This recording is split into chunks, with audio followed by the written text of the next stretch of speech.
Listo. Empezamos la grabación. ¿Qué vamos a hacer en este nuevo bloque del curso? Vamos nosotros a revisar algunos temas selectos de álgebra lineal, ¿no? Hay algunos temas que nos son muy importantes de revisar, puesto que son la base para poder hacer modelos económicos, modelos econométricos y además para poder entender muchas cuestiones, incluso de optimización. Entonces necesitamos primeramente tener una revisión lo más completa, bueno, no tan completa, pero al menos lo más amplia posible en lo que el tiempo nos permita de estos temas de álgebra lineal. ¿Ok? Muy bien. Igualmente esta presentación va a estar disponible para todos, así que no tengan mucho, no se compliquen, ¿sí? Está diseñada para ustedes, ya en su momento les haré llegar. Bien, listo, entonces empecemos. Bien, quiero empezar, si bien es cierto, ya no tenemos mucho espacio para filosofar. De todas maneras, a mí me gusta mucho arrancar mis presentaciones con alguna frase, ¿no? Y en este caso la frase es la que ustedes ven en pantalla, ¿no? Las matemáticas no mienten, lo que hay son muchos matemáticos mentirosos, ¿no? De Henry David Thoreau, para que la piense. Bien, entonces, ¿qué vamos a abordar nosotros en esta presentación? Probablemente nos tome este y también otro video. Vamos a ver cómo nos va. Vamos a revisar primero como motivación un ejemplito de un modelo de oferta y demanda, sí, un modelito matemático muy básico, ¿ya? Más bien como motivación al tema.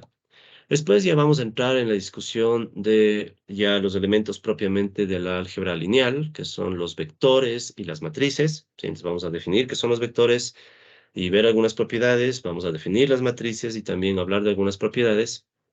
Luego de eso vamos a hablar de los determinantes, la matriz inversa, y terminamos con valores y vectores propios, ¿sí? No es un resumen completo de álgebra lineal, hay algunos temas que no vamos a abordar, como por ejemplo subespacios vectoriales y cosas parecidas, por obvias razones de tiempo, ¿no? Pero digamos que con esto estamos abordando el contenido mínimo que necesitamos para los siguientes temas, ¿ok? Como les había mencionado, voy a ir a un ritmo un poco más acelerado del que hemos estado haciendo en videos anteriores, así que por favor, con toda confianza, me interrumpen porque yo no puedo ver la mano de nadie. Así que toman la palabra, ¿de acuerdo? No esperen a que yo les dé la palabra. Muy bien, entonces vamos a arrancar con un ejemplo de un modelo de oferta y demanda, ¿sí? Entonces, esto nos va a permitir también hablar un poco de qué es la linealidad, ¿sí? O sea, ¿por qué hablamos de álgebra lineal? ¿Sí? Entonces, para ello, vamos a explicar un poco la idea de la función de demanda lineal a través de un ejemplo muy sencillo, ¿sí? Entonces, nosotros vamos ahorita a empezar planteando un ejemplo que es muy común, ¿sí? Un ejemplo muy común del uso de las matemáticas en economía, ¿sí? Usualmente este ejemplo se utiliza para un curso, digamos, de primer semestre de economía, ¿sí? En carrera de pregrado. O sea, ustedes empiezan a estudiar economía y en el primer semestre usualmente uno hace un ejercicio parecido al que vamos a ver aquí, ¿ya? Entonces, ¿cuál es la idea? Vamos a asumir que tenemos un mercado, ¿ya? ¿Qué es un mercado? Ya, disculpen que entre en estas definiciones, tal vez algunos ya las conocen, pero para quienes no, recuerden que un mercado en economía tratamos de ser, o intentamos, o aparentamos ser precisos, ¿ya?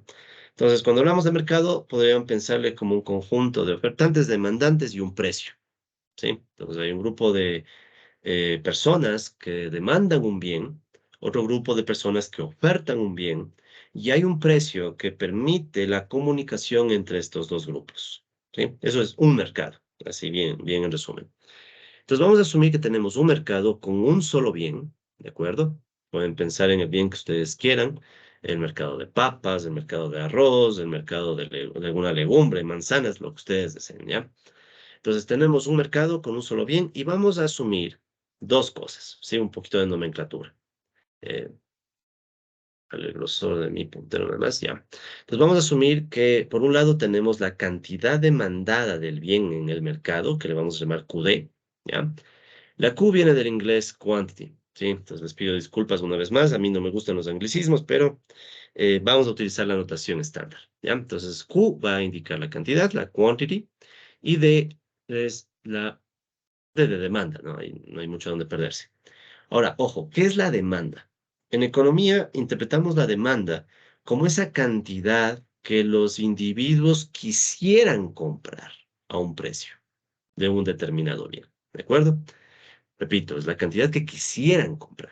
O sea, esta es una de las partes más especulativas a veces de la economía, la demanda, porque es como que lográramos meternos en la cabeza de la gente y tener una percepción de cuánto la gente quisiera comprar de un bien a un determinado precio, ¿sí? Entonces, vamos a asumir que esa cantidad que la gente tiene en su cabeza, sí, de hecho, permítanme dibujar aquí una persona. Entonces, imagínense que esta persona dice, ok, yo quiero comprar manzanas. Supongamos que es demanda de manzanas, ¿sí? Entonces, esta persona dice, ok, a un determinado precio, ¿cuántas manzanas quisiera comprar? ¿Ya? Ahora, lo que vamos a asumir es que esta cantidad demandada es una función decreciente del precio, ¿ya? ¿Qué quiere decir esto? No vamos por ahora a definir lo que es una función, sino más bien intuición, ¿ya? O sea, ¿cuál es la intuición?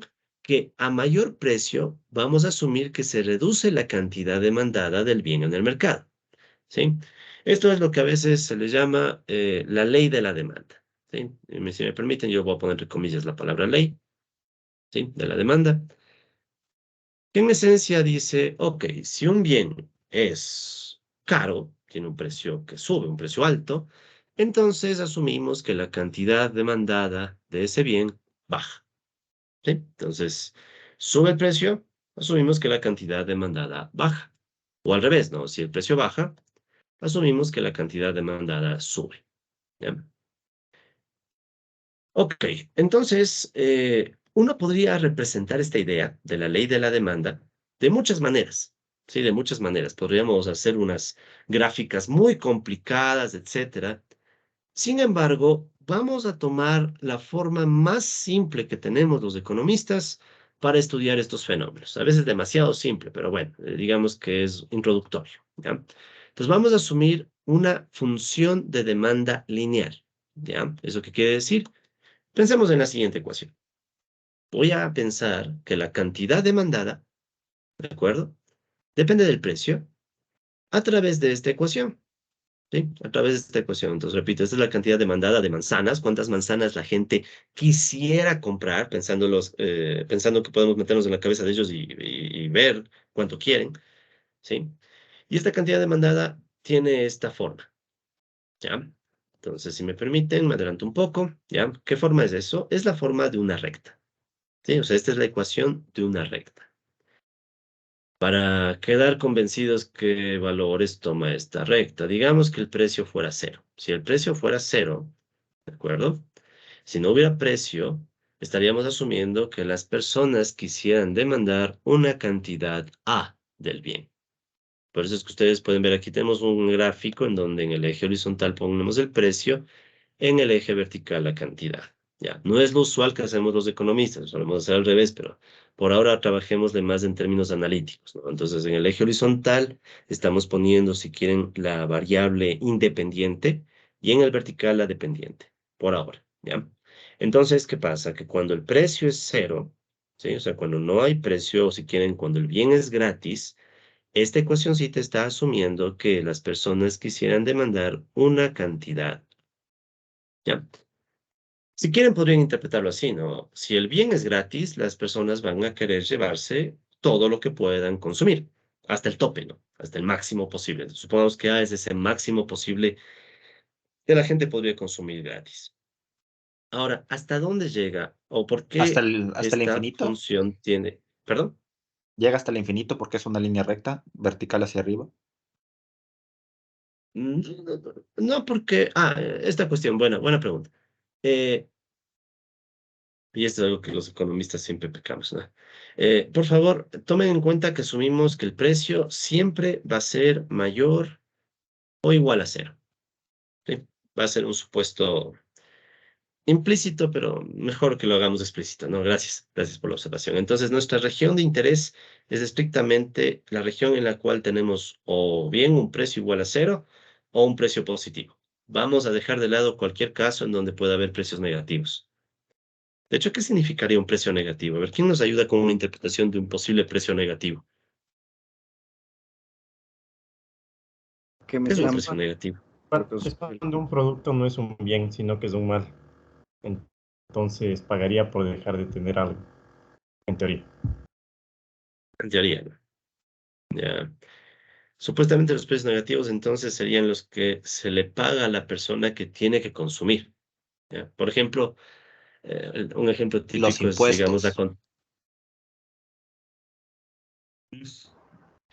es que este ya es neto, ¿no? O sea, este es el precio neto que se tiene que pagar por el bien. O sea, un precio neto negativo.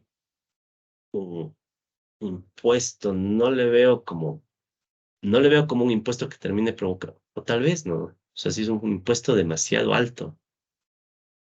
Me cuesta, me cuesta. Yo más bien le vería de esta forma, ¿no? Digamos que, este es un ejemplo típico. O sea, digamos que afuera de la casa de alguien ponen un basurero, el municipio, ya, de un determinado cantón, de un determinado gobierno seccional, ya ponen un basurero. Entonces, la gente que vive al frente del basurero tiene que consumir todo ese aroma de la basura. Entonces, ¿qué tienen que hacer en compensación? Podrían pagar, es decir, bueno, ya que les tocó aguantarse la basura, les pagamos una compensación en dinero. Ese podría ser un precio negativo, más o Creo menos, que por ahí podría ser. había dado un ejemplo de precios negativos en Ujú. 2022 cuando el Precio precio del petróleo. del petróleo llegó a precios negativos, entonces eso Sí, era, precio del petróleo. o sea, guardar el petróleo era hasta mucho más caro. O sea, almacenar el petróleo llegó a ser mucho más caro que vender. Entonces, o sea, ahí existía esto de pagar o sea, te pago porque me compres el petróleo, algo así. Claro, claro, claro. Sí, eso fue. Eso no sería un costo de oportunidad. Yo prefiero guardar otras cosas en comparativa con el petróleo porque eso me va a generar más ingresos. Como hay demasiada availability de petróleo, Ujú. prefiero que el petróleo no esté ahí y prefiero pagar a la gente para que se lo lleve porque así puedo guardar otras cosas. Sí, sí, sí, ya entendí el punto. Sí, sí, sí, se podría interpretar como que hay inmerso un costo de oportunidad, ¿no? O sea, que el que está guardando el petróleo percibe que es más costoso guardarlo que pagar el monto que está ofreciendo, ¿no? O sea, dice, si está diciendo que llévate el barril, te doy $10, es porque asume que su costo de oportunidad es más alto, o sea, podría estar ganando más que los $10. O sea, esos $10 que pierdo por regalar el petróleo los ganaría con otra cosa, ¿no? Sí se podría ver así. Sino que fue bien efímero, ¿no? ¿Qué duró? Un Sí, día creo que fue, ¿no? ajá, un día, 2 días. No, no duró mucho, pero o sea, sí No fue duró mucho. algo de lo que se habló bastante. Sí, pasaron muchas cosas en pandemia, ¿no? Pasaron muchas cosas en pandemia. Pero bueno, sigamos. Entonces, por ahora simplifiquemos esto. Como les digo, asumamos simplemente que este precio es positivo o cero, pero no más allá. Entonces no vamos a ver precios negativos para no entrar en esa discusión. Primera cosa. Entonces, nuestro tope o nuestro límite superior de esta función es el punto A. Ahora, ustedes pueden ver que esta es una recta, ¿ya? Es una línea, ¿ya? ¿Por qué una línea? Eh, es una línea porque en esencia la variable aquí es P, ¿no? La variable aquí que mueve todo es P, es el precio. Y esta P, ¿de acuerdo? Aparece en la ecuación sin ninguna potencia, ni positiva ni negativa, ¿de acuerdo? Entonces, por ende, es una recta. Creo que todos están familiarizados con la idea de una recta, ¿no? O sea, recuerden que una ecuación, si ustedes tienen una variable que no está ni a ninguna potencia, en esencia es una recta, ¿no? Sí, entonces simplemente está ahí con una pendiente negativa. ¿Sí? El menos de aquí indica que hay una pendiente negativa, es decir, si crece el precio, gracias a este menos, cae la cantidad y eso se refleja en esta línea que está acá. ¿Sí? Entonces, la línea que está ahí está reflejando que si el precio crece, ¿de acuerdo? El movimiento del precio creciente sería para la derecha, entonces la cantidad demandada baja. ¿Ya?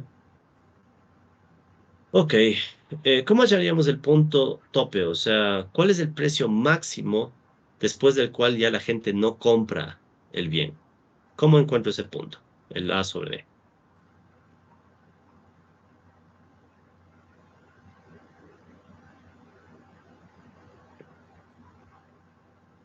Sí, repito, ¿no? Este punto de aquí, ese sería el punto en donde Es el precio máximo, ¿no? Es el precio máximo después del cual la gente ya no compra el bien. Está demasiado caro. Sacando la derivada.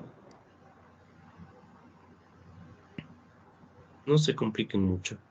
Sí. En realidad aquí Cantidad cero, podríamos ¿no? decir, ajá, cantidad cero. ¿Sí? Entonces hacemos cantidad cero y nos tocaría despejar el precio. ¿Sí? Entonces si hago cantidad cero, este menos BP pasa al otro lado como BP igual a A. Entonces el precio es A sobre B. ¿Sí? Esta vez que multiplica pasa a dividir. Tenemos A sobre B. ¿Ya? Ahora, ¿qué es A y qué es B?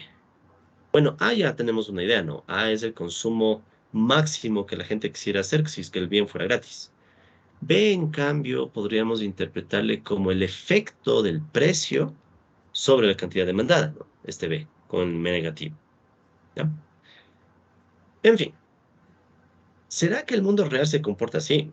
¿Será que el mundo real, la demanda de manzanas será una recta? ¿Qué opina? No, profe. ¿Cómo será? ¿Cómo será entonces? Depende del tiempo que nosotros tomemos el análisis. Porque si es que Ya, varía en el tiempo, va a ser mucho más como una curva, como el caso del petróleo. El precio fluctúa dependiendo de cada día. O ya, sea, es que depende de la temporada, del ánimo de los compradores, hasta de noticias, o sea, de bastantes cosas. No creo que se podría graficar tampoco una demanda, pero, o sea, bueno, se hace lo que se puede, ¿no? me gustó ese argumento, ¿no? O sea, tal vez ni siquiera se podría dibujar una demanda si es que fuéramos bien honestos, no sé. Pero bueno, todos, o sea, quiero que este es el punto al que voy. Todos estamos conscientes de eso. Todos, todos, todos. Verán, les digo esto también para que cuando si algún momento quisieran criticar a alguien que hace economía, que vale la pena que lo hagan, o sea, sean críticos, pero sepan qué criticar. Porque a veces, ¿qué pasa? La gente dice, a ver, me dices que esto es una función de demanda, pero esto es demasiado irreal. Yo soy consciente de eso, ustedes son conscientes de eso, todos somos conscientes, sino que hagan de cuenta que este es nuestro primer paso. ¿Sí? Entonces, esa es la idea. O sea, cuando ustedes vayan a criticar algún modelo económico, ahorita no lo estamos haciendo, no, solo que aprovecho. Háganlo cuando ya sepan que están hablando de un modelo económico más realista, ¿no? Aquí todos sabemos que esto no es real, es estrictamente ilustrativo, ¿no? ¿Ya? Es como coger esta idea que está en palabras y pasarle una ecuación. Pero la ecuación todavía le falta muchísimo, ¿no? Todavía le falta muchísimo. Eso con la demanda. Ahora vamos con la oferta, ¿ya? Por otro lado, vamos a asumir que la cantidad ofertada del bien, ¿sí? Aquí sí doble anglicismo, ¿no? Q de quantity y S de supply, ¿sí? Eh, Anglicismos, pero bueno, ya supply viene de oferta, ¿no? Sí, viene de oferta, supply, pero ya nada. Entonces, vamos a asumir que esta cantidad ofertada, ¿sí? Es una función lineal creciente del precio. O dicho más fácil, eh, si sube el precio, vamos a asumir, ¿sí? Que las empresas productoras del bien, ¿de acuerdo? Tienen más incentivos para querer vender más del bien, ¿sí? Ese es supply, ¿ya? Ojo, aquí de nuevo viene el tema de que nos estamos metiendo en la cabeza, pero ya no de los consumidores. Ahora es como que nos metemos en la cabeza de los productores para especular que si el precio es de un determinado valor, cuánto ellos quisieran producir y vender. ¿Sí? O sea, es el querer vuelta de los ofertantes. ¿Ya? Entonces, como pueden ver, esto, vuelta a los economistas le llamamos, que bestia, qué genios, ¿no? La ley de la oferta. Comentario al margen, no sé qué tan científico es esto, no sé si sube el precio, quiero vender más. O sea, bueno, ya, bueno, digamos. No siempre se cumple tampoco, ¿no? Pero bueno, el caso es que esto lo vamos a representar igualmente con una ecuación lineal, ¿sí? Vamos a mantener la idea de la línea para que la exposición sea lo más sencilla posible, ¿ya? Entonces aquí tenemos una nueva línea, ¿sí? Entonces ahora estoy diciendo que la cantidad ofertada, ¿sí? La QS, es igual a esta recta, ¿de acuerdo? Que si me permiten me adelanto un poco para que aparezca la recta en pantalla. ¿Ya? Entonces aquí está la recta, ¿no? Entonces, ustedes pueden ver aquí que es una recta con un comportamiento un poco peculiar, ¿ya? Bueno, con pendiente positiva, ¿por qué? Porque el precio está afectando la cantidad ofertada ahora con un signo más, ¿no? Ahora con un signo más. Entonces, sube el precio, sube la cantidad ofertada. Como esta variable P está apareciendo en la ecuación sin una potencia, ni está dividiendo, ni nada por el estilo, es una línea, es una recta, ¿ya? Es una recta. Que en este caso particular, ustedes se fijan que tiene un componente positivo, que es el efecto del precio en la cantidad ofertada, pero también un componente negativo, la menos C, ¿ya? Entonces uno dirá, bueno, ¿y qué quiere decir este menos C? Ya la D puedo interpretar que es el efecto, ya. El D es el efecto que va del precio a la cantidad ofertada, pero ya está menos C. De hecho, fíjense, ¿no? ¿Hasta dónde llega esto? ¿Sí? Entonces aquí viene otra restricción, ¿no? ¿Se acuerdan que una de las restricciones que nosotros planteamos es que el precio tiene que ser mayor o igual a cero? Vamos a suponer que las cantidades, ¿sí? También deben ser mayores o iguales a cero, ¿ya? Vamos a asumir que no hay cantidades negativas. Entonces, en definitiva, la región en la que estamos trabajando solamente es la que estoy resaltando aquí, ¿no? O sea, los ejes positivos y el cero también, ¿ya? Entonces, fíjense, en este caso, ¿qué significaría este punto? ¿Quién nos quisiera dar una interpretación económica de este punto desde el cual inicia la línea, la función lineal de oferta? ¿Qué representa este punto?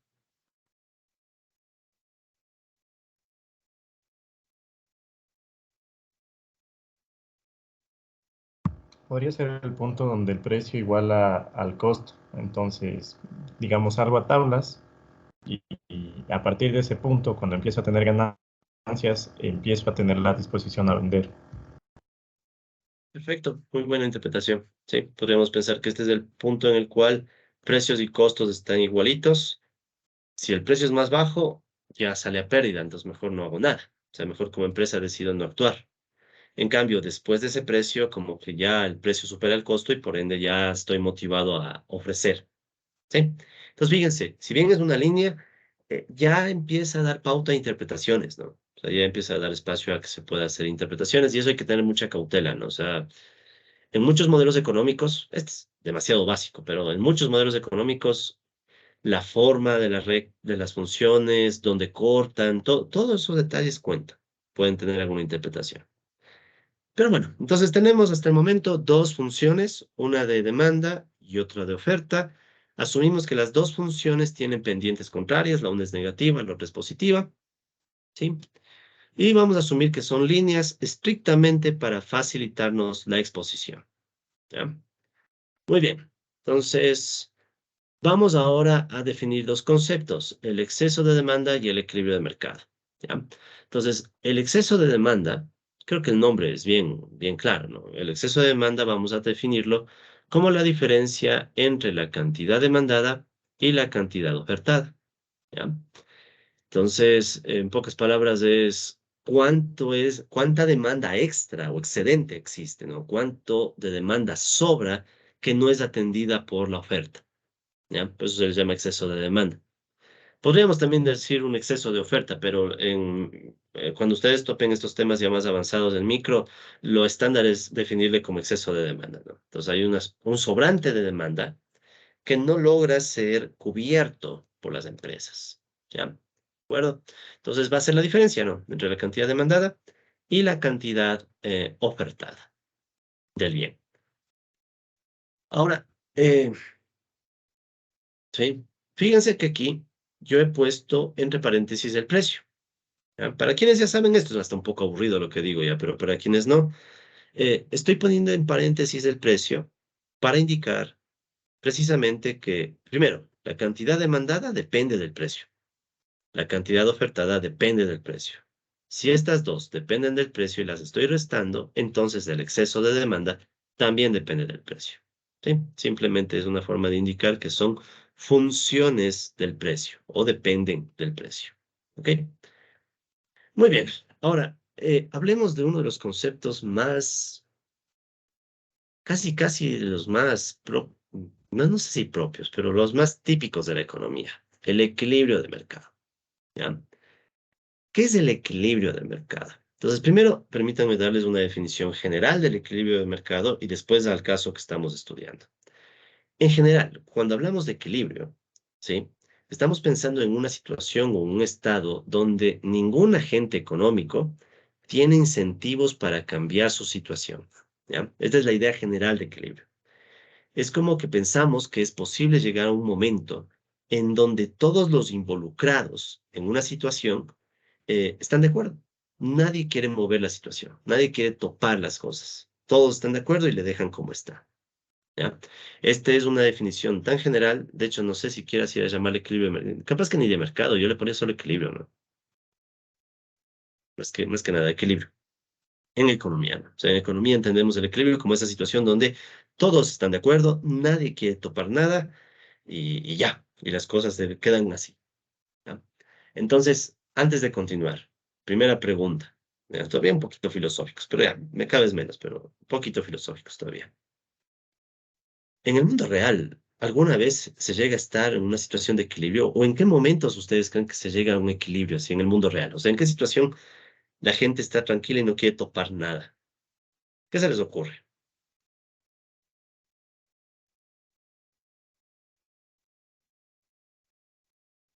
¿Qué situaciones habrá de esas?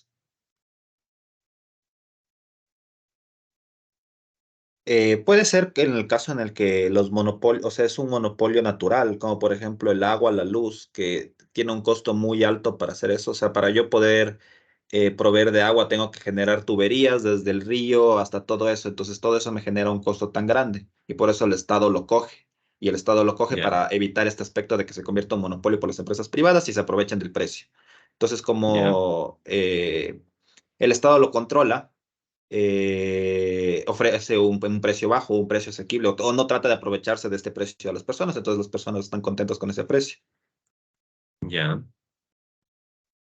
Podríamos decir, no, sino que ahí me genera la duda, ¿no? Y las empresas que quieren hacer negocio no estarán inconformes, no querrán que la cosa cambie.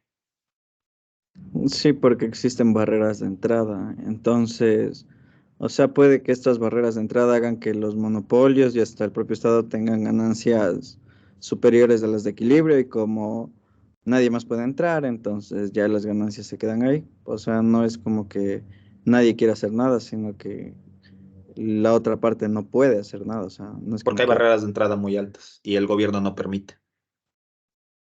Exacto, entonces ahí la duda ¿es una situación de equilibrio o no es una situación de equilibrio? Que ya creería que Viéndolo no, de pero forma se me muy, vino el muy ejemplo. amplia. ¿Mm? Ya creería que no, pero fue el ejemplo que se me vino a la mente. Sí, no, pero chévere, chévere, gracias, ¿no? Verán, todavía estamos en una parte de especulación, ¿no? Esta definición de equilibrio es muy genérica. Ya cada caso concreto tiene su definición concreta. De hecho, ahorita ya vamos a ver la definición concreta, ¿no? Sino que era para dejarles un poco pensando, ¿no? O sea, la idea original del equilibrio es esa. O sea, el espíritu original de hablar de equilibrio en economía es llegar a un punto en donde los agentes económicos nadie quiera topar lo que pasa y todos se quedan ahí. Sí, todos se quedan ahí porque era la situación que todos buscaban. ¿Ya? Entonces, estamos de acuerdo que en el mundo real eso es muy difícil, si no es que hasta imposible de que suceda. ¿Ya? Pero bueno, ya tenemos ahorita una primera idea de qué es el equilibrio.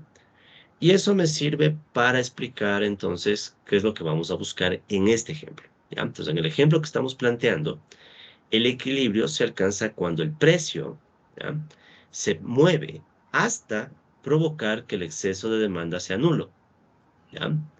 Entonces, imagínense que es como que ofertantes y demandantes están empujando, negociando, cada quien, ¿no? No, yo quiero que bajes el precio para comprarte. No, yo quiero que... Ya, y así, ¿no? Están empujando hasta que llegan a un precio, ¿sí? Llegan a un determinado precio, P, en donde nadie quiere ya topar. Todos quedan de acuerdo. Por ende, ya no hay sobrantes de demanda, ni tampoco las empresas se quedan sin producto para vender. O sea, simplemente todos de acuerdo. ¿Sí? Entonces se iguala la cantidad demandada, la cantidad ofertada, y la podemos igualar a un Q genérico, cantidad, que ya es la cantidad de equilibrio del mercado. ¿Ya? Entonces, fíjense, ¿no?, lo que está haciendo el modelito. O sea, el modelito está asumiendo, en términos de ecuaciones es nada, ¿no? O sea, es bien básico, pero está asumiendo eso. O sea, está asumiendo que tienen agentes económicos que son capaces, primero, negociar, y después llegar a un precio en donde nadie quiere moverse, ¿ya? De hecho, ¿alguien sabe cómo negocian estos agentes? ¿Alguna vez han visto ustedes algún modelo donde se explique la negociación que lleva al precio de equilibrio? ¿O nos puedan comentar algo de la negociación al respecto?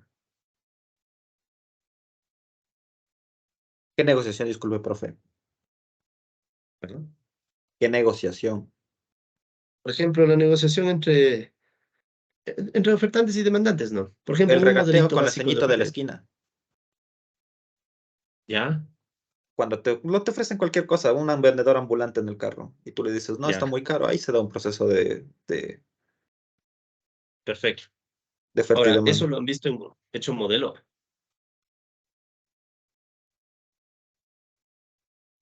No. Aquí hay una discusión interesante, ¿no? Que igual, les juro, si tuviéramos más tiempo, pero bueno. Eh, Resulta ser que esta idea del equilibrio de mercado, tenemos dos expositores importantes, ¿no? Por ejemplo, Alfred Marshall con lo de la oferta y la demanda, ya vamos a hablar de eso, pero también está Leon Walras, ¿no? Walras, que es el padre del equilibrio general, que él habla de cómo ya no solo un bien, sino todos los bienes en la economía podrían llegar a una situación donde ofertantes y demandantes llegan a los precios de equilibrio, pero nunca explica cómo se llega al precio. O sea, existe el precio, se llega con una igualdad ya matemáticamente, pero ¿cuál es el proceso de negociación? ¿Sí? Esto es algo que a mí siempre me preocupa cuando, por ejemplo, se enseña esto en Introducción a la Economía en primer semestre. Nos enseñan a hacer la igualdad, pero nunca nos ponen a reflexionar con profundidad. Bueno, ojalá ustedes sí lo hayan hecho, o sea, los que han estudiado esto antes. ¿Cómo llego? O sea, ya, ok, existe un precio de equilibrio. Es una igualdad, matemáticamente sencillito. Ya, el problema no está en la matemática, el problema está en cómo capturo, como lo que decía el compañero, y todos hemos negociado en la vida, ¿no? Ese regateo que le hacemos a alguien cuando queremos comprar y sentimos que nos estafa y le decimos, oye, no seas, y peor cuando es conocido, ¿no? Oye, no seas así, pues, ¿cómo me vas a poner ese precio? Baja, somos panas, ya saben, ¿no? O sea, ese proceso, que es un proceso dinámico, sí, es un proceso dinámico, sin embargo, no lo vemos aquí, ¿no? Pues miren, toda la complejidad que nos estamos olvidando cuando decimos simplemente igual, ¿sí? Entonces, para que la sigan pensando, ¿no? Para que le sigan pensando y vayan viendo. Entonces, para que vean que el profe también es, y todos los economistas que hacemos esto somos conscientes de sus problemas, ¿sí? Entonces, claro, uno dice, si somos conscientes, ¿qué hacemos para corregirlos? Bueno, ya más adelante, ojalá No nos dé se el tiempo podrían para hacer hablar líneas del de dato. tiempo estadísticamente se harían líneas de tiempo para medir cada uno. Tiempo uno, regateo inicial. Tiempo 2, regateo 2 y podrías extenderlo tan largo como quisieras complicarlo al asunto. Em, ya, yo lo interpretaría como un modelo, entonces un modelo dinámico, ¿no? O sea, un modelo dinámico en donde digo, en el tiempo uno, el regateo empuja para acá, en el tiempo 2, el regateo empuja para acá y así, ¿no? Y una línea de tiempo en econometría. No me convence la línea de, o sea, si es que usamos ya econometría y línea de tiempo, el problema es que estaríamos trabajando con cantidades observadas en donde ya se cerraron las transacciones. Eso, Ok. eso se asemejaría a un modelo de teoría de juegos, un modelo de comportamiento. Claro, yo le vería un poco más por ahí. O sea, el problema es captar lo que la gente tiene en la cabeza y no la transacción ya hecha, ¿no? Porque ese es el problema. O sea, en econometría es un problema fuerte esto, ¿no? O sea, en econometría lo que tenemos son las transacciones hechas, pero nos toca ver una forma de deducir cuál hubiera sido la cantidad ofertada y demandada que querían los agentes. O sea, esa es la... Y hay modelos econométricos para eso. O sea, seguramente algunos de ustedes tal vez hasta hayan topado un poco esos temas. Eh, pero ya es más avanzado. Pero sí, sí entiendo el punto. Sí, sí, con econometría puede ser, pero con alguna técnica un poquito ya más sofisticada para reconstruir la curva. O sea, para reconstruir todita la función, porque lo que tenemos es un punto, ¿no? El punto observado. Entonces necesitamos, es una reconstrucción. eh, bueno, no me quiero meter más en detalles, solo eso. O sea, tenemos el punto observado en econometría, lo que necesitaríamos es a partir de los puntos observados, tratar de... me refiero a esto, ¿no? Perdón un ratito, ya me emocioné con temas econométricos, solo una cosita. Ya, digamos que tenemos estos puntos negociados. Ser histórica, ¿no? Ahora, la pregunta es, ¿cada uno de esos puntos representa un equilibrio de mercado, o sea, oferta y demanda cruzándose, o no? Entonces, muchos modelos básicos asumen que sí, o sea, que cada punto es un equilibrio de mercado. Pero uno Ese podría sería el buscar ideal. modelos más sofisticados. ¿Perdón? Ese sería el ideal, que cada punto es un punto de equilibrio. Claro, pero hay muchas probabilidades de que no sea así, ¿no?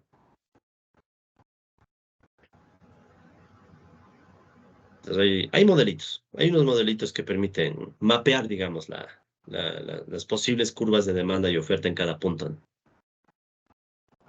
Pero bueno, mucho. A ver, sigamos. Ya, entonces ya tenemos la idea de equilibrio en este modelo, ¿sí? El exceso de demanda se vuelve cero, por tanto, cantidad demandada igual a cantidad ofertada. Listo. Entonces, ¿cuál es el equilibrio? Para encontrar el precio de equilibrio, simplemente podríamos considerar a las funciones de demanda y oferta como un sistema de ecuaciones lineales.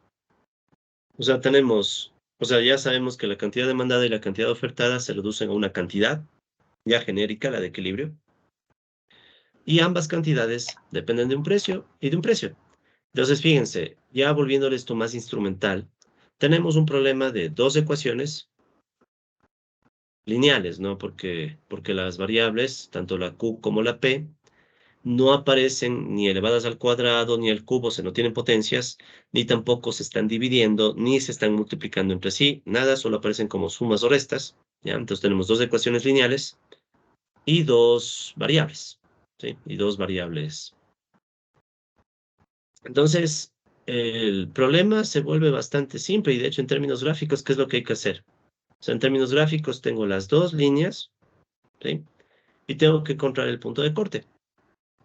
Y ese punto de corte me va a dar el equilibrio, ¿sí?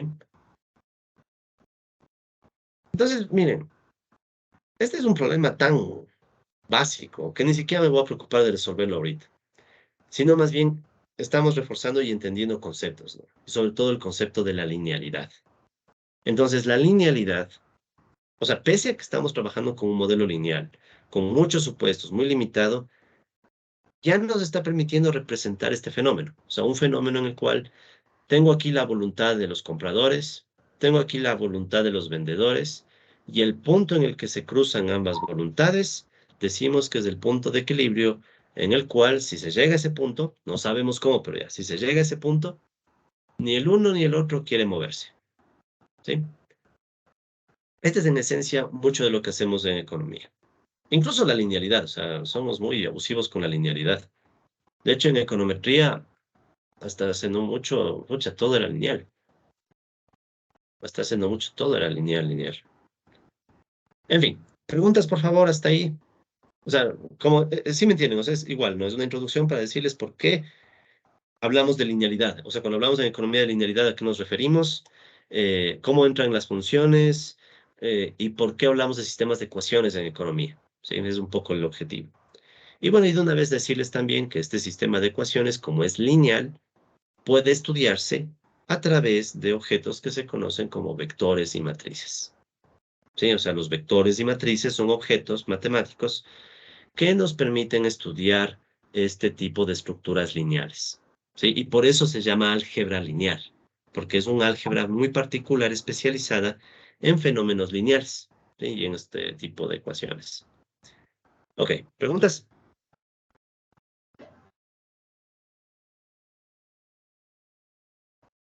¿No? Entonces pasamos. Eh, Tal vez esta sí puede ser una pregunta que me interese. ¿Alguno de ustedes no ha visto antes este modelo? O sea, es la primera, para quiénes es la primera vez que ven este modelo de oferta y demanda?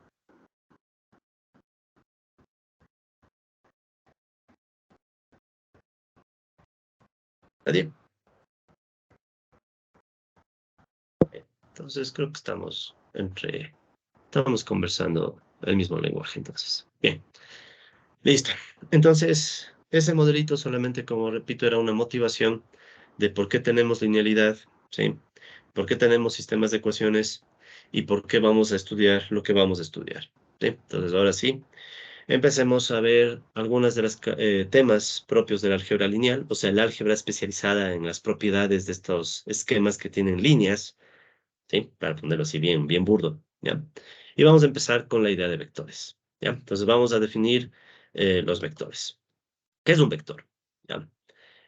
No sé si algunos tengan ya experiencia previa en vectores, la mayoría tal vez sí, pero bueno, vamos a ir paso a paso como siempre, porque paso a paso llegamos lejos, ¿ya? Entonces un vector, vamos a decir que es una colección ordenada de elementos, así bien general, ¿sí? Es una colección ordenada de elementos y por convención, ¿sí? O sea, es un acuerdo, por acuerdo, vamos a pensar que los vectores, ¿sí? Se escriben como columnas de elementos, ¿sí? Como columnas de elementos de la siguiente forma, ¿ya?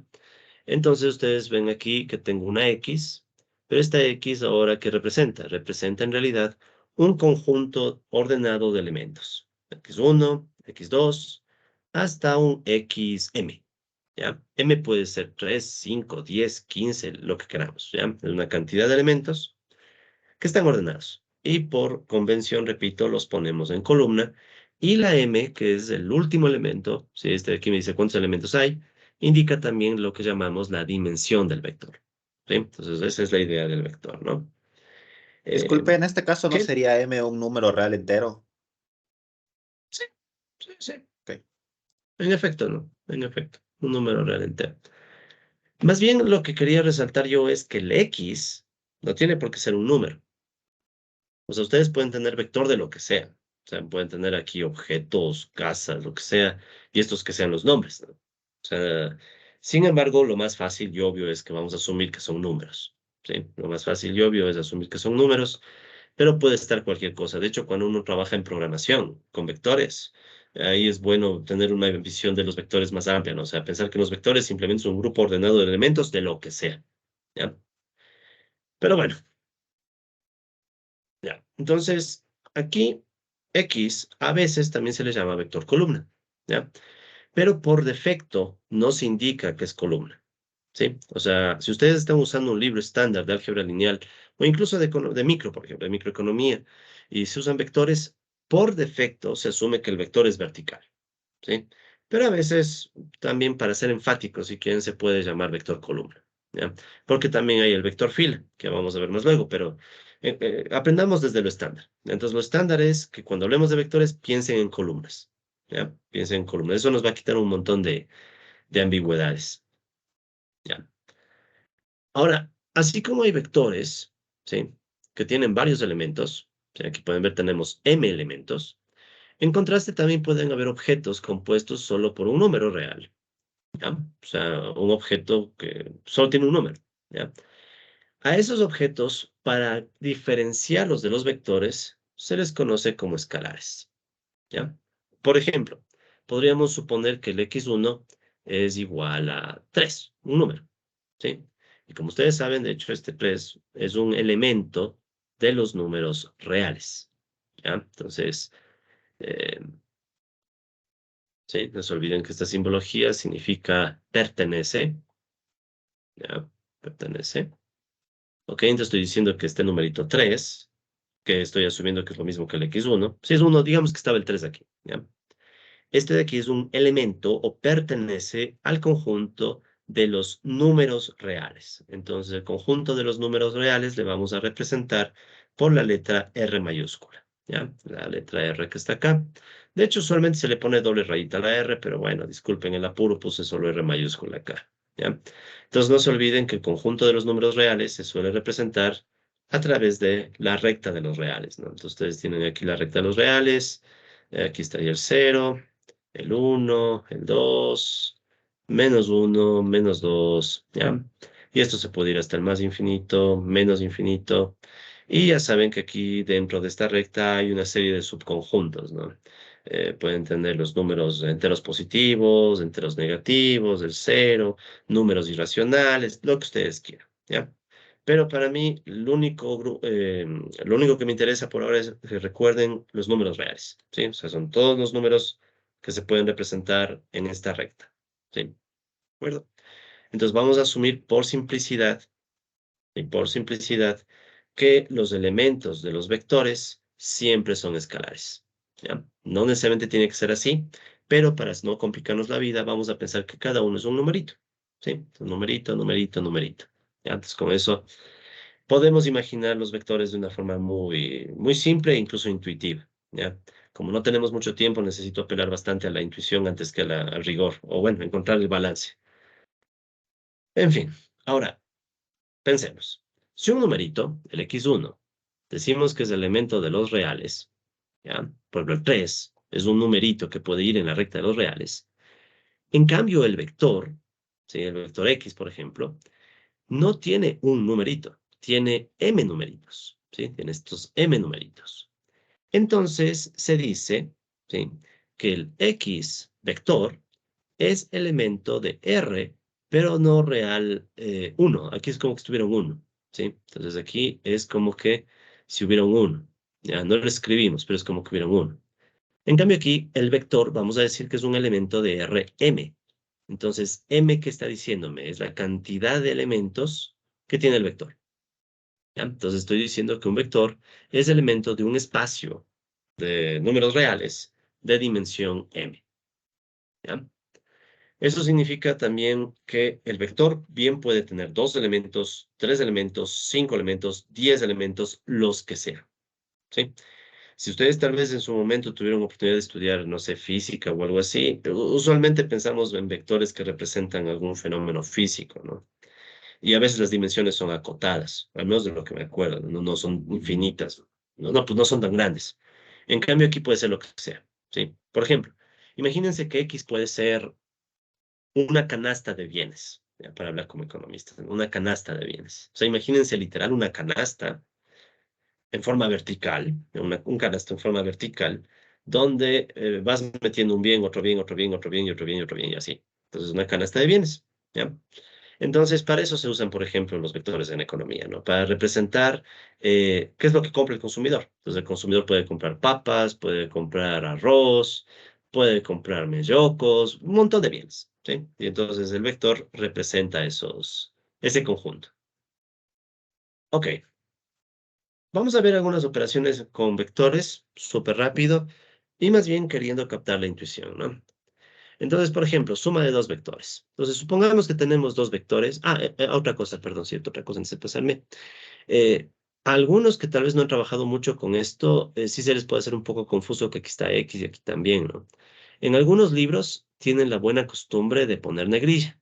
Sí, o sea, a veces en los libros ustedes van a ver que a los vectores les escriben pero en negrilla, como para resaltarnos su diferencia con respecto a los escalares. ¿Sí? Entonces recuerden que este sería como el escalar, el x1, y este cambio sería el vector, ¿no? El vector x, ¿ya? Yo no voy a hacer eso por dos razones. La primera, porque ya me enredé, o sea, ya hice las láminas y me acordé luego de eso, uno. Pero más importante, dos. Eh, Estas diferenciaciones se suelen hacer en libros más que nada introductorios, aunque a veces en avanzados también. Lo más importante es que ustedes se acostumbren a entender el contexto, ¿sí? Esto es como en el lenguaje. Ustedes viendo el contexto de lo que se está diciendo, tienen que ganar la capacidad de distinguir si es un vector o es un escalar. Entonces, por ejemplo, si yo les digo x1 elemento de R, el R solo tiene un elemento, son los reales, son números, entonces ya deben deducir que x1 es un escalar. En cambio, si yo les digo x elemento de Rm, ya ustedes tienen por el contexto que deducir que este x es un vector de dimensión m incluso. ¿Sí? Entonces, creo yo que es más sano que de a poco vayan entrenándose para ganar la capacidad de entender el contexto. ¿Sí? Porque en matemáticas también hay contextos. O sea, en matemáticas también uno debe saber el contexto para entender la idea central de lo que se dice. ¿Ok? Entonces les pido disculpas, pero usaremos así. Entonces esta X es vector y este X con un subíndice será un elemento del vector, por lo general. Muy bien, entonces ahora sí, operaciones. Entonces, supongamos que tenemos dos vectores. Entonces, fíjense, ahora estoy planteando dos vectores, el X y el Y. ¿Ya? Entonces, ambos vectores digo que son elementos de Rm, es decir, ambos vectores tienen números reales en su interior, numeritos reales, y son de dimensión m, o sea, admiten m elementos. Entonces, ¿cuál es la suma entre ambos vectores? La suma se hace elemento a elemento. ¿A qué me refiero? A lo siguiente, ¿no? Entonces, fíjense ustedes que aquí tengo dos vectores, X más Y. El vector X contiene los elementos, como estaba en la lámina anterior, ¿no? X1, X2, hasta XM. Y el vector y también tiene los elementos y1, y2 hasta ym. Entonces, ¿cómo sumo dos vectores?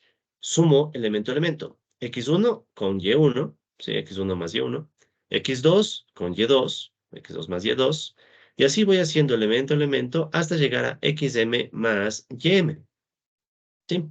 Entonces, así solo por practicar un poco. Supongamos que x fuera el vector 1, 2. Y y es el vector menos 4, 5. ¿Cuánto es el vector x más y? Cuéntame.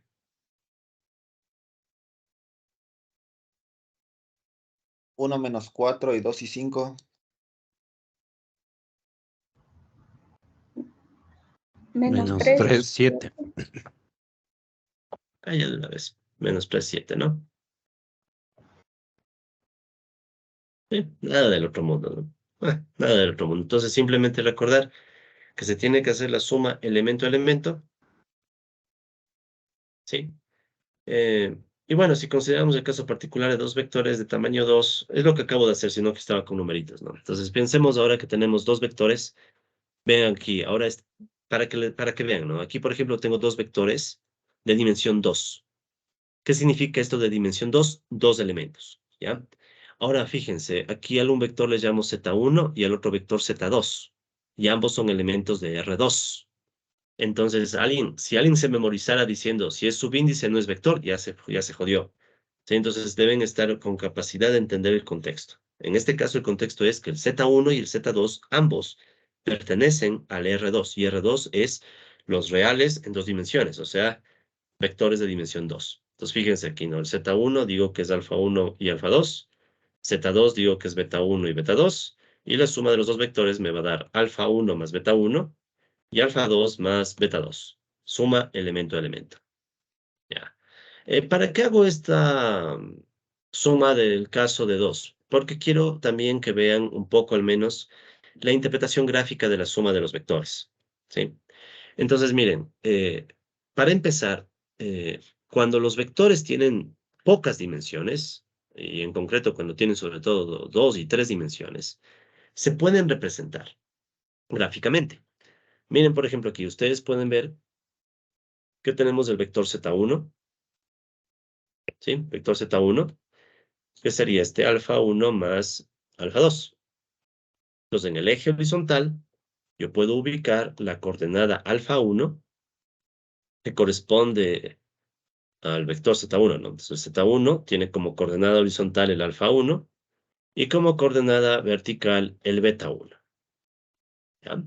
Entonces, los vectores, por ejemplo, en R2, admiten una representación gráfica, ¿sí? Y de hecho R2 es el plano, justamente, ¿no? Es el plano en donde se cruzan los reales en el eje, un eje y los reales en el otro eje. ¿Ya? Entonces es el Z1. ¿Y qué es el Z2? Entonces Z2 es otro vector que es, en cambio hemos dicho que está compuesto por beta 1 y beta 2. Y es este vector, ¿no? Entonces aquí está este vector Z2, ¿ya? En donde vemos que Z2 tiene como componente horizontal a alfa 2 y como componente vertical a beta 2. ¿Ya? Entonces, si hacemos la suma elemento a elemento, o sea, alfa 1 más alfa 2, me queda este resultado, ¿no? De hecho, voy a ponerle acá en rojo. ¿Ya? Entonces, la suma de los dos vectores es Z1 más Z2, ¿no? Que sería el resultado de la suma elemento a elemento, ¿no? Alfa 1 más beta 1, que es alfa 1 más beta 1. Sí notan que aquí hay un error, ¿no? A ver, ¿quién dice cuál es el error? Encontré yo mismo un En error. las componentes de los vectores, que aquí en la definición de la izquierda tenemos que es alfa 1 y alfa 2, mientras que en la derecha tenemos que es alfa 1, beta 1 en el primer caso. Igual en el segundo pasa lo mismo. Alfa 1, beta 1, alfa 2, beta 2. Vaya. Sí, ¿no? Ya, entonces, un segundito. Este no, ya. Pues acá. En la definición de los vectores tenemos que hacer una corrección. Les pido disculpas, ¿ya? Entonces, los componentes los voy a arreglar en un segundo, ¿ya? Denme un segundito. Les pido disculpas aquí, un error de mi parte. Ya, aquí, ya. Entonces aquí debería estar alfa 2, ¿verdad?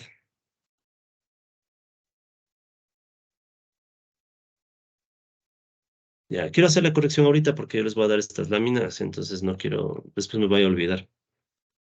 Aquí es beta 1.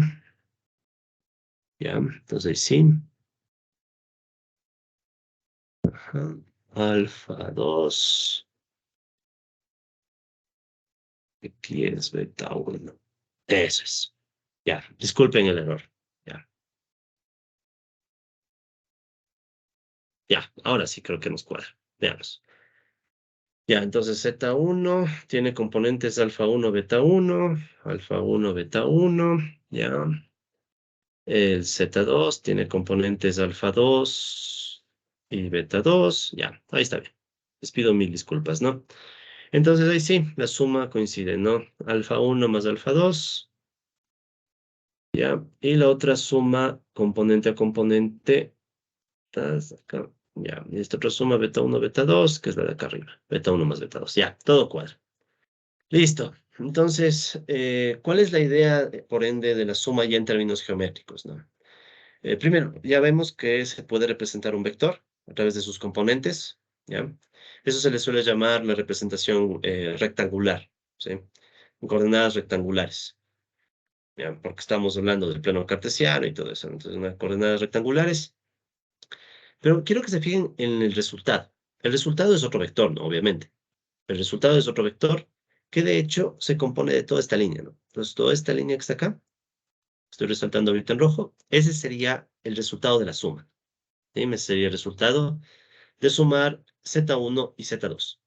Y en términos geométricos, ¿cómo se ve eso? O sea, ¿cómo interpreto eso? O sea, es más o menos así, ¿no? Imagínense que quiero limpiar todo, ya, excepto el resultado. Ya, entonces imagínense esto, ¿no? Ustedes tienen el vector Z1, ¿sí? Vector Z1. Y luego es como que desde donde termina Z1, ustedes dibujaran Z2, ¿sí? Es como que ustedes dibujaran Z2 apenas desde donde termina Z1, ¿sí? O sea, toda esta parte, digamos que fuera el Z2, ¿ya? Es como que ustedes dijeran, ok, del 0 a Z1, ya, tengo el un vector, ¿sí? Del 0 a Z1, el un vector. Llegué hasta ese punto.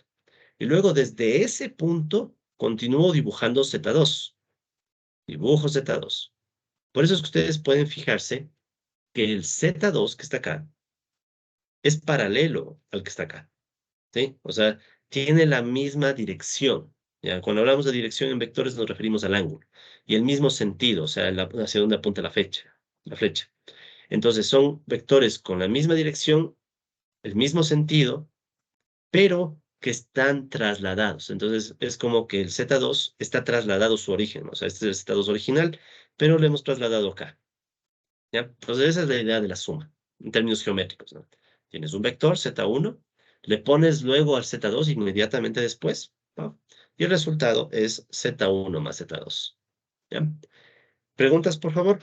Y de nuevo, repito, mis disculpas por el error aquí, ¿no? Ya está corregido, ¿no? Entonces, en las láminas vamos a dejarles la versión totalmente corregida, ¿no? ¿Se entiende la suma? ¿Preguntas tal vez?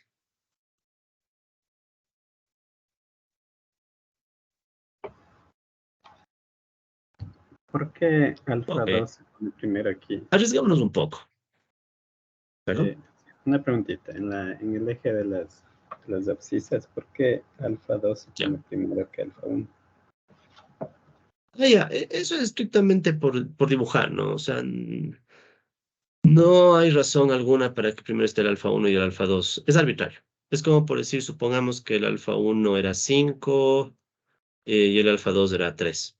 Entonces aquí sería el 5 y el 3. Eso es estrictamente por temas de ejemplo. ¿Sí?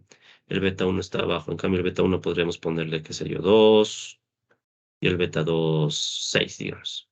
¿Ya? Es estrictamente por temas de ejemplo. Entonces, de una vez, ¿no? ¿Cómo sería la suma? 3 más 5, 8. 6 más 2, 8. Wow, bueno. Sí, es por temas de ejemplo nada más. No hay razón en particular para que esté primero el alfa 1 o el alfa 2. Listo. Lo que pasa es que ahí cambiaría el gráfico, por eso era la duda más. Claro, cambia el gráfico, exacto, exacto. Exactamente. El gráfico va a ir cambiando en función de los valores que ya en efecto tengan los vectores, ¿no? Pero yo quiero es que aprendan el principio. ¿Cuál es el principio? Siempre que sumo vectores, el principio es, va el un vector, luego el otro vector, y el punto final es la suma. ¿Sí? De hecho, justo iba a hacer ahorita un gráfico, a ver qué tal nos va en 3 dimensiones. O sea, pensemos cómo sería para un vector de tamaño, o vectores de tamaño 3, ¿no? ¿Ya? O sea, por ejemplo, ¿no? Aquí sí pongamos numeritos para hacerlo más didáctico. Entonces, digamos que tengo el Z1, que es 1, 2, 3. El Z2, que es igual a 4, 5, 1. Bueno, muy grandes. 0, 1, 0, digamos ya. Y el Z3, que sea igual a 2 menos 1, 3. Ya. No, no, 2 dimensiones nomás. Sí, porque la tercera dimensión se va a ver muy difícil, ¿no? Sí, sí, cachan cómo se hace en 3 dimensiones la gráfica, ¿no? Se toca hacer un tercer eje, y, ¿no? De gana, me complico.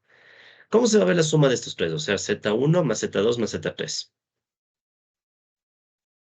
Primero, ¿cuánto sale? Una suma de 3 y 3 2. vectores. ¿Cuánto es? 3 y 2. Ya, gracias. 3 y 2. Ahora, ¿cómo se verá gráficamente esto, no? Este vector. Entonces, voy a bajarle un poquito el zoom. Ya. Entonces veamos cómo sería la gráfica de esto, ¿no?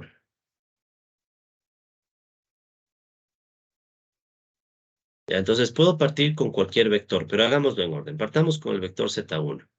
Entonces el vector Z1 dice que tiene en el componente horizontal el 1 y en el componente vertical tiene 2. Entonces sería Z1, ¿verdad? Z1. Luego tenemos Z2. Z2 dice, en el componente horizontal no hay nada. En el componente vertical hay 1. Entonces, desde donde está este valor, subo 1. Ahí estaría el Z2. Y si subí 1 y estaba en 2, llego a 3. Obviamente, ¿no? Si es que estaba aquí en 2 y subo 1, que es este 1, llego a 3. Y finalmente, ¿qué dice el vector Z3? Es en negro, ¿ya? ¿Qué dice Z3? Menos 1, 2. Entonces, ¿desde dónde llegó el Z2? ¿Verdad? Desde aquí. Menos 1, o sea, retrocedo un paso y subo 2. Subo 2. Ya, entonces si subo 2 estoy en el 5. Entonces el vector está por acá. Qué horrible vector, si estoy bien.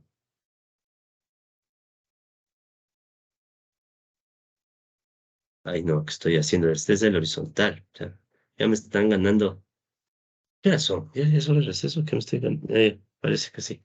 Disculpe, yo más me estoy atufando ya. Entonces, aquí es 2, ¿no? En el eje horizontal. Disculpe. Entonces es 1 y 2 por acá. Entonces 1, 2, 3, ¿ya? Y menos 1 hacia abajo. Menos 1 hacia abajo, 2, ya por acá es. Ya, disculpe. Ya creo que me está ganando a mí más el cansancio. A ver, Z2. Ya, y el Z3 se va por acá. Eso, ahí sí estamos bien. Ya. Entonces, el resultado final, ¿cuánto salió? El 3 y el 2. ¿Sí? Entonces, este vectorcito que está aquí en rojo es la suma. Z1 más Z2 más Z3. ¿Ya? Entonces, recapitulando, ¿no? El primer vector dice que me mueva un paso en el sentido horizontal, 2 pasos en el sentido vertical. Tengo el vector 1.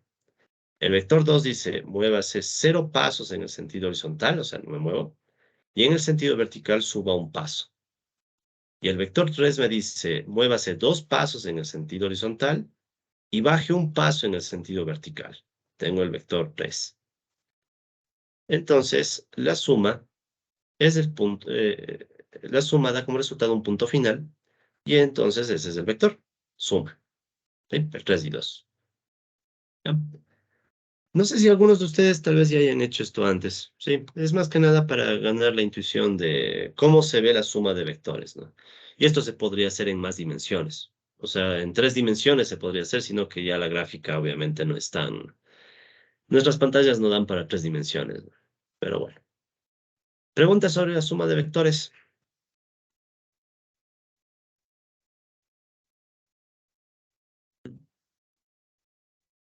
Creo que no es muy difícil.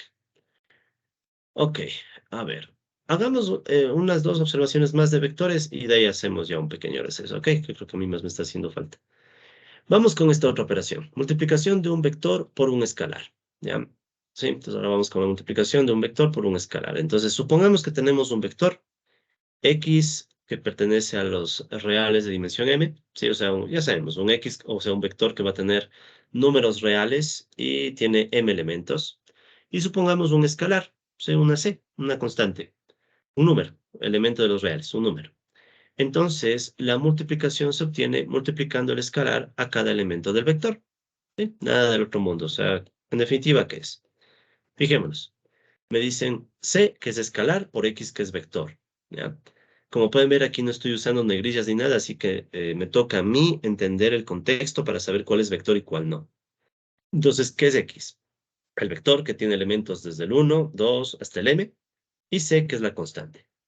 Entonces, ¿cómo obtengo la operación? No es nada más que multiplicar la C para cada X, ¿no? Entonces aquí pueden ver que multiplico C por el X1, C por el X2, y así hasta llegar al XM, ¿no? Que es lo que estamos viendo acá. Entonces está C repetida M veces, ¿no? Multiplicando a cada uno de los términos.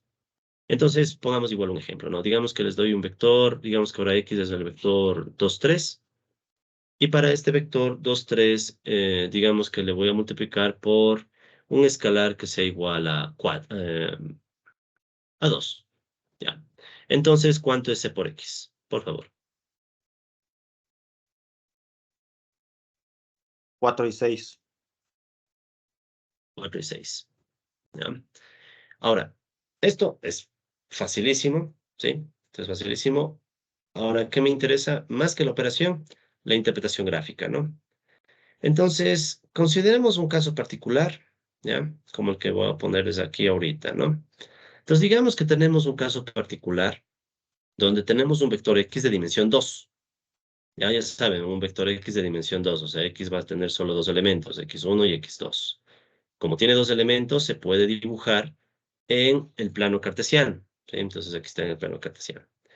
Y digamos que ahora este vector X le multiplicamos por 2 escalares, ¿sí? En el un caso, supongamos que le multiplico por un escalar lambda 1 mayor a 1. ¿Ya? Entonces, para quienes tal vez no lo recuerden, por favor, esta es la letra griega lambda, ¿sí?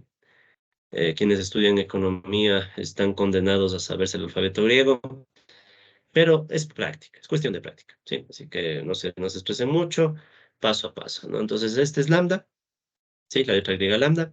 Entonces, vamos a suponer que tengo el vector X y le multiplico primero por el lambda 1 que es mayor a 1, ¿sí? Y luego al vector X le multiplicamos por otro lambda 2 que en cambio está entre -1 y 0. Entonces, ¿qué es lo que hace cada uno de estos escalares? ¿Sí? Cuando les multiplicamos al vector. Entonces, miren, aquí tengo una gráfica. El vector original es este de acá, X, ¿ya? Que está en 2 dimensiones. Ni siquiera hace falta ponerle las dimensiones, pero si quieren, supongamos que el X tiene algunas dimensiones, ¿ya? Pongamos las dimensiones, qué sé yo, 2 y 3. Creo que es el mismo escogimos, ¿ya? Entonces, supongamos que tenemos este vector con dimensiones 2 y 3, ¿ya? Ahora, ¿qué tal si a este vector le multiplicamos por lambda 1? ¿Sí? Entonces, ¿qué me quedaría? Lambda 1x, como pueden ver acá, ¿no? Acá arriba, lambda 1x. Entonces, fíjense cuál es el efecto que provoca multiplicarle a este vector el lambda 1. El efecto que provoca es que el vector original se expande. ¿Y por qué se expande? Porque este lambda 1, este escalar, es mayor a 1. ¿Sí? Entonces, cuando ustedes tienen un vector que le multiplican por un escalar que es mayor a 1, ¿sí? Lambda 1 mayor a 1, le expanden al vector. ¿Sí? Si quieren, podemos ponerle números. Digamos que lambda 1 es 1,5. ¿Ya? Si el lambda 1 es 1,5, entonces, ¿qué componentes tiene el vector lambda 1x? O sea, ¿qué es igual lambda 1x?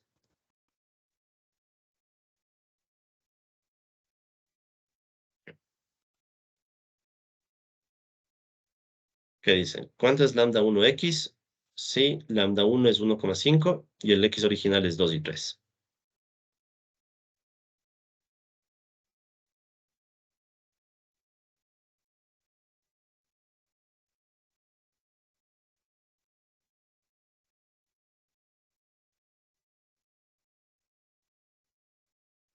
¿Nadie por ahí?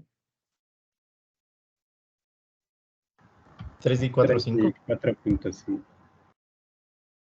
Tengo el vector x de dimensiones 2 y 3 y tengo este lambda 1 que es igual a 1,5. Entonces, ¿cuánto es lambda 1 por x? 3. Ya, creo que escuché 3 y Y 4.5. escuché algo por ahí, asumo que es 4,5. ¿Ya? No es que no pueda operar, verán, por si acaso, ¿no? El tema es que estoy preguntando es también para saber quién está, si está alguien por ahí todavía vivo, para ver si Sí aún vive. estamos, profe, Entonces, tranquilo. este sería el 3 y este es el 4,5. Sí, ¿no? Es por eso que pregunto, ¿no? En todo caso, bueno, lo importante, ¿no? El lambda 1, entonces, al ser mayor a 1, ¿qué está logrando? Está expandiéndole al vector. O sea, no le cambia el ángulo, no le cambia hacia dónde apunta la flecha, pero le expande. ¿Sí? Entonces tenemos un vector más grande. ¿Ya? Ese es el un caso. Ahora, ¿qué está provocando el otro caso? ¿No? Vemos esto y ahí sí ya nos vamos a un receso. Entonces, en el otro caso, ¿qué estamos viendo? Digamos, seguimos con el mismo vector, ¿ya? O sea, vamos a seguir asumiendo que el vector X tiene dimensiones 2 y 3. ¿Sí? Lo mismo. Pero ahora estamos diciendo, ¿qué tal si este vector X de dimensiones 2 y 3 le multiplicamos por un lambda 2? ¿Sí? Ahora vamos a llamarle este lambda 2, un número que esté entre menos 1 y 0. Digamos que el lambda 2, para hacerlo fácil, es menos 0,5. Entonces, si lambda 2 es menos 0,5, ¿cuánto es lambda 2 por X? Menos 1 Menos y menos uno. 1.5. Menos 1, menos 1,5, muchas gracias. Entonces, aquí estaría el menos 1, el menos 1,5. Conclusión, dos cosas. Primero, como este lambda 2 es negativo, ¿sí? Este signo de lambda 2, este sí le logra cambiar la dirección al vector. Entonces ahora el vector está apuntando para el otro lado, el vector resultante, ¿no? El lambda 2x.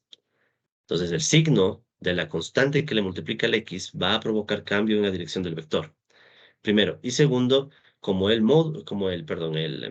valor absoluto de lambda 2 es menor a 1, ¿sí? O sea, este es un valor absoluto de 0,5, entonces le contrae al vector. Entonces, un vector que apunta en otra dirección y se vuelve más pequeño. Entonces, aquí ustedes pueden ver que el simple hecho de multiplicarle a un vector por un escalar le está cambiando el tamaño al vector, o también se le llama magnitud. Sí, la magnitud es es la distancia desde el punto de origen hasta el extremo del vector. Entonces, cambia la magnitud y dependiendo del signo también puede cambiar el sentido hacia donde apunta la flecha. Lo que no va a cambiar es el ángulo. Sí, claro que está virado y todo, pero el ángulo es el mismo. Pero bueno, es lo de menos. ¿Ya? Creo que con esto captamos la intuición de la multiplicación. No es nada del otro, perdón, no es nada del otro mundo, sino que creo que también ya el efecto del cansancio nos está afectando. Así que si les parece, hagamos aquí un pequeño receso. Será